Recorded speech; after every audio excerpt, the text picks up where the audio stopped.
नमस्कार दोस्तों, स्वागत है आपका वनडे एग्जाम सेंटर में। दोस्तों, आज हम लोग बीए चतुर्थ सेमेस्टर समाजशास्त्र के लिए छठे प्रैक्टिस सेट का अध्ययन करेंगे। आपका यह प्रैक्टिस सेट दहेज, घरेलू हिंसा, विवाह विच्छेद तथा अंतर पीढ़ी संघर्ष पर आधारित है। आइए बिना देर किए प्रैक्टिस शुरू करते हैं। आपका पहला प्रश्न है, races and cultures of India नामक पुस्तक के लेखक कौन हैं? ए है मजुमदार, बी है हट्टन, सी है एस.सी. दुबे और डी है दुर्खीम। आपका सही उत्तर है ऑप्शन ए यानी मजुमदार, यानी races and cultures of India नामक पुस्तक के लेखक मजुमदार हैं।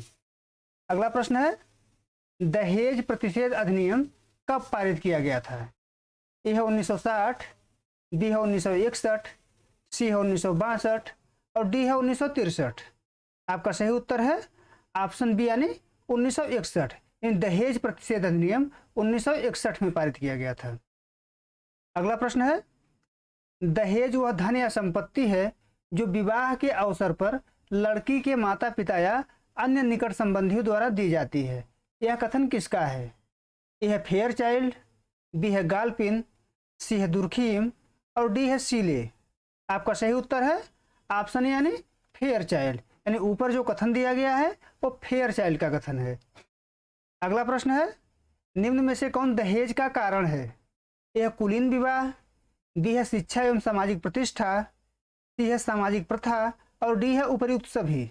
आपका सही उत्तर है ऑप्शन डी यानी उपर्युक्त सभी, यानी कुलीन विवाह भी दहेज का कारण है, शिक्षा एवं सामाजिक प्रतिष्ठा भी दहेज का कारण है, क्योंकि समाज में व्यक्ति जितना ज़्यादा दहेज पाता है उतना ही अपने आप को प्रतिष्ठित महसूस करता है और समाज भी उसे प्रतिष्ठा देता है। सामाजिक प्रथा भी दहेज का कारण है, यानी तीनों जो है दहेज के कारण हैं। तो आपका सही उत्तर हो जाएगा ऑप्शन डी यानी उपर्युक्त सभी। अगला प्रश्न है, निम्न में से कौन दहेज का कुप्रभाव है? ए है बालिका वध, बी है पारिवारिक विघटन, सी है ऋणग्रस्तता और डी है उपर्युक्त सभी। आपका सही उत्तर है ऑप्शन डी यानी उपर्युक्त सभी, यानी दहेज के कारण बालिका वध भी होता है, परिवार भी टूट जाते हैं और लड़की के माता पिता ऋणग्रस्त भी हो जाते हैं। अगला प्रश्न है, दहेज प्रथा का निराकरण किया जा सकता है। यह स्त्री शिक्षा द्वारा, बी है जीवन साथी के चुनाव की स्वतंत्रता द्वारा, सी है युवा आंदोलन के द्वारा, डी है उपर्युक्त सभी। आपका सही उत्तर है ऑप्शन डी यानी उपर्युक्त सभी, यानी अगर स्त्रियों को शिक्षा प्रदान किया जाए तो भी दहेज प्रथा का निराकरण किया जा सकता है, अगर उनको जीवन साथी के चुनाव की स्वतंत्रता प्रदान किया जाए तो भी जो है दहेज प्रथा का निराकरण किया जा सकता है, और युवा अगर आगे आकर के आंदोलन करते हैं तो भी दहेज प्रथा का निराकरण किया जा सकता है। यानी आपका तीनों ऑप्शन सही हैं, तो आपका सही उत्तर हो जाएगा ऑप्शन डी यानी उपर्युक्त सभी। अगला प्रश्न है, दहेज निरोधक अधिनियम में प्रावधान है। ए है 5 वर्ष का कारावास, बी है 15,000 का जुर्माना, सी है दोनों, डी है दोनों में से कोई नहीं। आपका सही उत्तर है ऑप्शन सी यानी दोनों, यानी दहेज निरोधक अधिनियम में 5 वर्ष का कारावास का प्रावधान है, यानी जो व्यक्ति दहेज की मांग करेगा उसे 5 वर्ष का जेल होगा, 5 वर्ष की कारावास दी जाएगी उसे, और उस पर 15,000 रुपये का जुर्माना लगाया जाएगा। यानी दोनों ऊपर के कथन सही हैं, तो आपका सही उत्तर हो जाएगा ऑप्शन सी यानी दोनों। अगला प्रश्न है, निम्न में से कौन घरेलू हिंसा में शामिल है? ए है बलात्कार, बी है दहेज हत्या, सी है पत्नी को पीटना और डी है उपर्युक्त सभी। आपका सही उत्तर है ऑप्शन डी यानी उपर्युक्त सभी, यानी बलात्कार, दहेज हत्या और पत्नी को पीटना तीनों जो है घरेलू हिंसा में शामिल किए जाते हैं। अगला प्रश्न है, पारिवारिक हिंसा का कारण है। यह है पुरुष प्रधानता, बी है अशिक्षा, सी है स्त्रियों की पुरुषों पर निर्भरता और डी है उपर्युक्त सभी। आपका सही उत्तर है ऑप्शन डी यानी उपर्युक्त सभी, यानी पुरुष प्रधान समाज में पारिवारिक हिंसा ज़्यादा होती है, यानी पुरुष प्रधानता भी पारिवारिक हिंसा का कारण है, अशिक्षा भी पारिवारिक हिंसा का कारण है और स्त्रियों की पुरुषों के ऊपर निर्भरता भी पारिवारिक हिंसा का कारण है। अगला प्रश्न है, पारिवारिक हिंसा को रोका जा सकता है। ए है शिक्षा प्रदान कर, बी है नशा मुक्ति द्वारा, सी है स्त्री आत्मनिर्भरता द्वारा, डी है उपर्युक्त सभी। आपका सही उत्तर है ऑप्शन डी यानी उपर्युक्त सभी, यानी अगर स्त्रियों को शिक्षा प्रदान किया जाए तो अपने पैरों पर खड़ी हो सकती हैं और पारिवारिक हिंसा को रोका जा सकता है। बहुत सारे व्यक्ति नशे में आकर के, शराब के नशे में आकर के पारिवारिक हिंसा करते हैं। अगर नशा मुक्ति हो जाए तो नशा मुक्ति के द्वारा भी पारिवारिक हिंसा को रोका जा सकता है। अगर स्त्रियों को आत्मनिर्भर बना दिया जाए तो भी पारिवारिक हिंसा को कुछ मात्रा में रोका जा सकता है। अगला प्रश्न है, घरेलू हिंसा से महिलाओं का संरक्षण अधिनियम 2005 कब पारित किया गया? ए है 13 सितंबर 2005, बी है 13 सितंबर 2006, सी है 1 जनवरी 2007 और डी है उपर्युक्त में से कोई नहीं। आपका सही उत्तर है 13 सितंबर 2006, यानी घरेलू हिंसा से महिलाओं का संरक्षण अधिनियम 2005 13 सितंबर 2006 को पारित किया गया था और 26 अक्टूबर 2006 को यह लागू हुआ था। 26 अक्टूबर 2006। अगला प्रश्न है, महिलाओं के लिए राष्ट्रीय कमीशन का गठन कब किया गया था? ए है 1990 में, बी है 1991 में, सी है 1992 में और डी है 1993 में।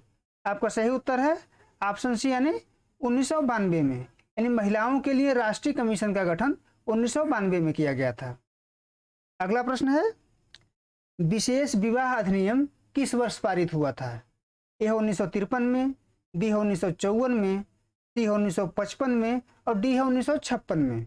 आपका सही उत्तर है ऑप्शन बी यानी 1955 में, यानी विशेष विवाह अधिनियम 1954 में पारित हुआ था।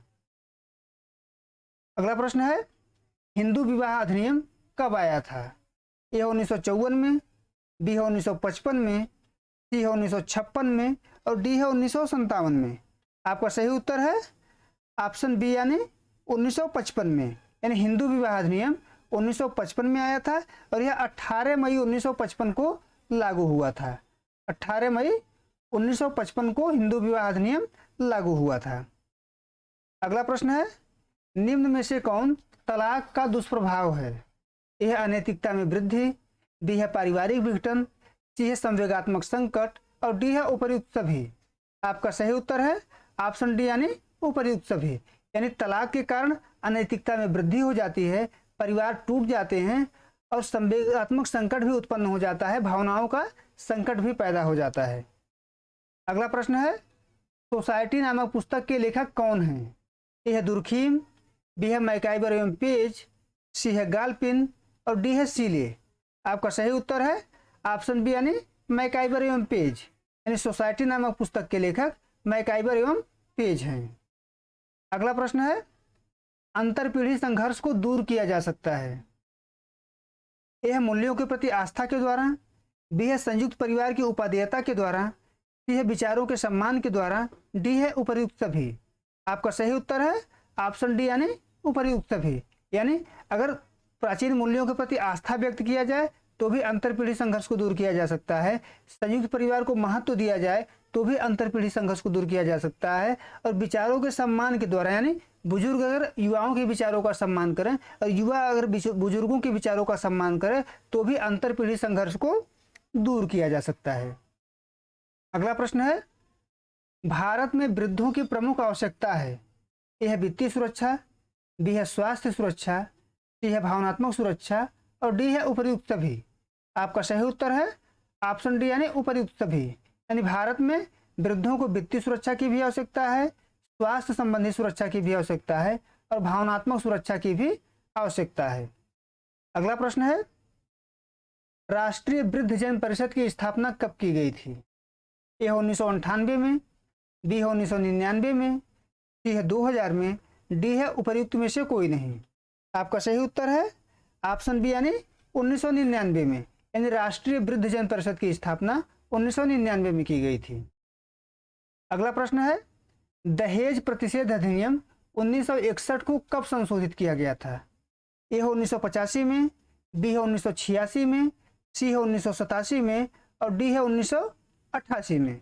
आपका सही उत्तर है ऑप्शन बी यानी 1986 में, यानी दहेज प्रतिषेध अधिनियम 1961 को 1986 में संशोधित किया गया था। उम्मीद है दोस्तों आपको ये वीडियो पसंद आया होगा। आप हमारे चैनल को लाइक करिए, शेयर करिए, सब्सक्राइब करिए। बहुत बहुत धन्यवाद।